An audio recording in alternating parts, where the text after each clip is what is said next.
2025 թվականը պաշտպանության ոլորտում կարելի է բնութագրել որպես համակարգային բարեփոխումների տարի։ Այդ մասին 2025 թվականի գործունեությունն անփոփոխ մամուլի ասուլիսին հայտարարել է պաշտպանության նախարար Սուրեն Պապիկյանը, ներկայացնելով թվեր, փաստեր, նաև ռազմավարական ուղղություններ, որոնք նախարարի գնահատմամբ էապես փոխել են բանակի դիմակիցը։ Պաշտպանական ծախսերի աննախադեպ աճ։ Սուրեն Պապիկյանի խոսքով 2025 թվականին պաշտպանական ծախսերը կազմել են 664 միլիարդ դրամ, որը համարժեք է 1 միլիարդ 741 միլիոն 604 հազար դոլարի։ Համեմատության համար նշվեց, որ 2018 թվականին ՊՆ բյուջեն կազմել է ընդամենը 245 միլիարդ դրամ։ Այսինքն նախահեղափոխական 2018 թվականի համեմատ պաշտպանության ոլորտի ծախսերը ավելացել են 1.1 միլիարդ դոլարով։ Ընդգծեց Պապիկյանն, արձագանքելով այն քննադատություններին, թե պաշտպանության ոլորտին հատկացվում են քիչ միջոցներ։ Նա նաև տեղեկացրեց, որ 2025 թվականին ՊՆ կապիտալ ծախսերը կազմել են ավելի քան 57 միլիարդ 702 միլիոն դրամ, ինչը գրեթե եռակի գերազանցում է 2018 թվականի ցուցանիշը 17.7 միլիարդ դրամը եւ ուղղված է զորանոցային ֆոնդի, ենթակառուցվածքների եւ կենսապահովման պայմանների բարելավմանը։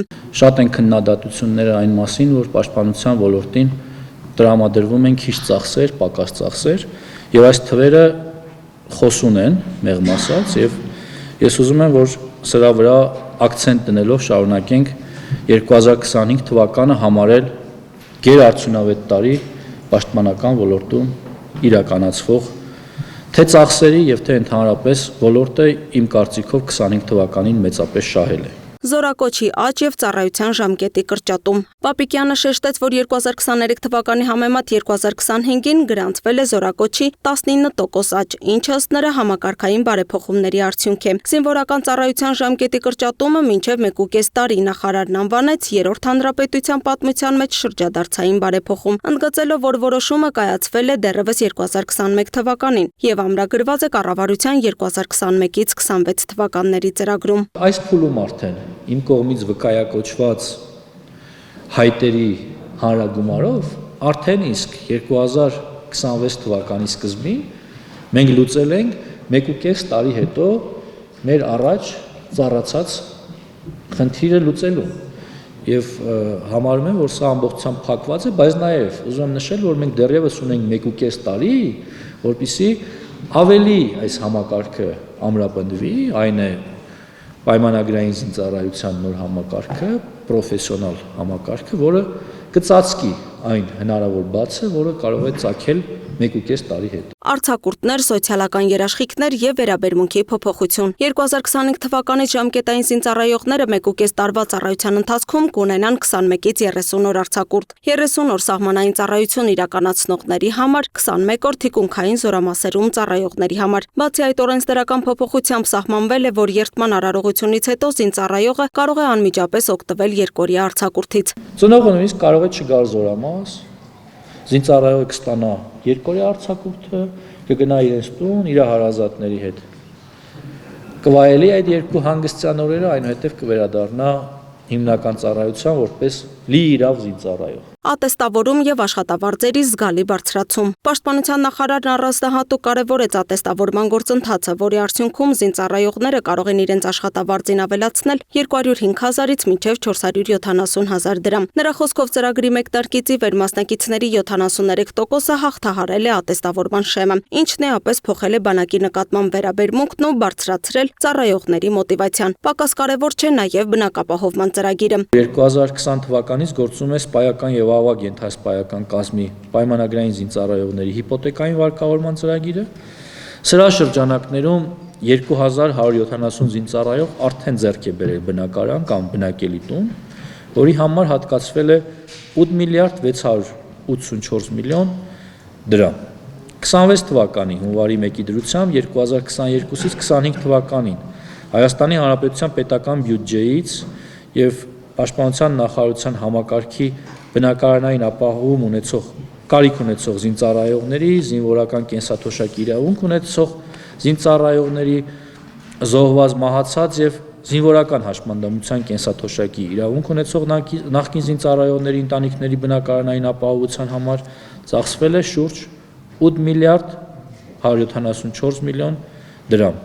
Խոսքը վերաբերում է շուրջ 630 շահառուի։ Պաշտպան հայրենիաց ծրագիր երկարաժամկետ ծառայության խթանում։ Պապիկյանը հայտարարեց, որ Պաշտպան հայրենիաց ծրագրում իրականացվում են փոփոխություններ։ Եթե նախկինում 5 տարվա ծառայությունից հետո զինծառայողները ստանում էին 5 միլիոն դրամ պատվովճար, ապա այժմ պայմանագիրը հնարավոր է երկարաձգել ևս 2 կամ 5 տարով։ Այսպիսով 2 տարվա համար 1.5 միլիոն դրամ, 10 տարվա հանրագումարով 10 միլիոն դրամ պատվովճար։ Պաշտպանական գերատեսչության ղեկավարը նշեց, որ այս պահին ծրագրով ծառայություն է իրականացնում 4234 զինվորական։ Նպատակը պրոֆեսիոնալ բանակի կայուն շարունակականությունն ապահովելն է։ Շարունակաբար աճը արդեն իսկ դիմումների մասին է։ Մենք այս պահին ունենք 906 դիմում։ Այսինքն միայն ամառային զորակոչից, որը դեռ սկիզբն է, եւ ես լիահույս եմ, որ մինչեւ պայմանագրերի կնքման ավարտը այն կավելանա եւս 200 հոգով նվազագույնը։ Այսպիսով մենք կունենանք առավելագույն թվականակ բոլոր զորակոչերի նկատմամբ մինչև 1000-1100 մարդ։ Կանայք զինված ուժերում անդրադառնալով կանանց ներգրավվածությանը Պապիկյանը նշեց, որ թեև տեմպը լիովին գոհացուցիչ չէ, բայց ծրագիրն արդյունք է տալիս, միաժամանակ ընդգծելով, որ անհրաժեշտ է մեծացնել ծրագրի արդյունավետությունն ու հետաքրքրությունը։ Արդեն իսկ բազմաթիվ իգական սեռի ներկայացուցիչներ եւ ժամկետային պարտադիր զինծառայություն են անցնում զինված ուժերում եւ նրանց զգալի մասը մոտավորապես 70%-ը հետագայում զինված ուժերում իր ծառայությունը շարունակելու ցանկություն է հայտնում ու հիմնական մասը սպա է դառնում։ Խոսում ենք հավասարությունից, բայց երբ այդ հավասարության հնարավորությունը ընձեռվում է, մենք խուսափում ենք այդ հավասարությունից օգտվել։ Հիմա եթե չլիներ, ասելու եք տեսեք, կանանց հնարավորություն չի ընձեռվում, այ որ կանանց թողային, գիտեք տասնյակ հազարավոր հայուհիներ կզինվորագրվեին հայրենիքի ծառայության։ Ես չեմ բացառում, որ այսօր էլ հայուհիները ունեն այդ ցանկությունը, մեր քաղաքացիները ունեն այդ ցանկությունը, բայց խանգարում է կարծրատիպերը։ Տեղական ռազմարդյունաբերություն եւ սպառազինության դիվերսիֆիկացիա։ Պաշտպանության նախարարն ընդգծեց սպառազինության եւ ռազմական տեխնիկայի ձեռքբերման շուկաների դիվերսիֆիկացիայի կարեւորությունը, միաժամանակ շեշտելով տեղական արտադրության զարգացումը։ Եթե 2022 թվականին տեղական ընկերությունների հետ կնքվել էին 5.5 միլիարդ դրամի պայմանագրեր, ապա ներկայում գործող պայմանագրերի ծավալը հասնում է 170 միլիարդ դրամի, որի մեծ մասն արդեն մատակարարված է։ Նաեւ կարեւորում եմ 2026-2028 թվականների եռամյա ծրագրով կառավարությունը նախատեսում է հատկացնել 150 միլիարդ դրամ տեղական ռազմաարդյունաբերության ոլորտին։ Սա ռազմաարդյունաբերության զարգացման, դրա շարունակական բարելավման ուղղությամբ էական ներդրում եմ համարում մեր կողմից։ Միայն 2026 թվականին նախատեսում ենք տեղադրել շուրջ 150 միլիարդի պատվեր տեղական ռազմաարդյունաբերությանը եւ սա գործող պայմանագրերին զուգահեռ էական ներարկում է այս ոլորտին, որպեսզի նրանք կարողանան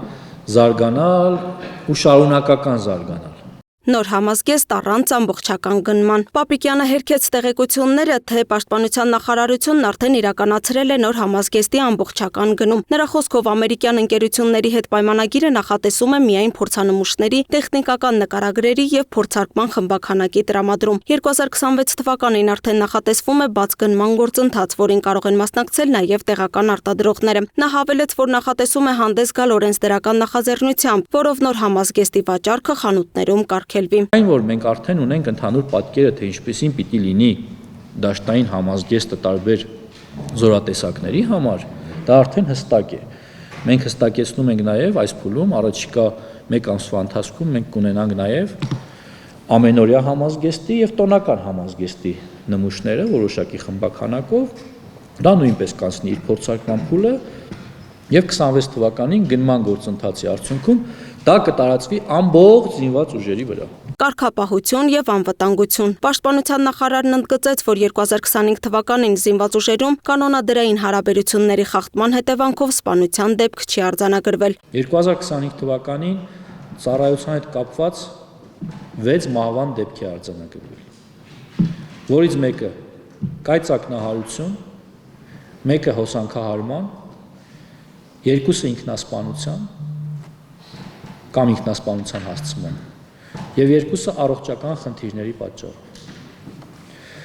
2025 թվականի հունվարի 1-ից մինչեւ ընդ որում այս թվերը Բոլորը ժամկետային զինծառայողների մասին չեն։ Տարիքային տարբեր խմբերի զինծառայողների մասին են, հարգելի գործընկերներ ու հայրենակիցներ։ 2025 թվականի հունվարի 1-ից մինչև դեկտեմբերի 31-ն ընկած ժամանակահատվածում մահացել կամ զոհվել է 30 զինծառայող, որից 6-ը արդեն նշեցի ծառայության հետ կապված հանգամանքներում,